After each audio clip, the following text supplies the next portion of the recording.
एरंडोल नगरपालिकेचा निवडणुकीचा निकाल हा लागलेला आहे आणि अनेक नवे चेहरे, जुने चेहरे पुन्हा नगरसेवक पदाच्या आणि नगरपालिकेच्या विकासासाठी ते निवडून आलेले आहेत.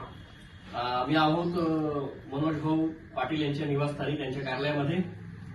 अतुल भाऊ मराठे, अतुल सुभाष मराठे त्यांचे वडील देखील नगरसेवक होते आणि आज आमच्या नगर वाचनालयाचे अध्यक्ष जगदीश भाऊ ठाकूर, आमचे चिटणीस आमचे रवींद्रजी लाडगे सर, गुरुप्रसादजी पाटील, संतोषजी वंजारी, मनोज भाऊ आणि सर्व माझ्यासह आमची टीम मनोज भाऊंचं आणि अतुल भाऊंचं अभिनंदन करण्यासाठी आम्ही आलो आहोत. मनपूर्वक अभिनंदन आपलं. आमच्या नगर वाचनालयातर्फे मनपूर्वक अभिनंदन आणि विकास व्हावा आपल्या शहराचा, हीच आम्ही अपेक्षा बाळगतो.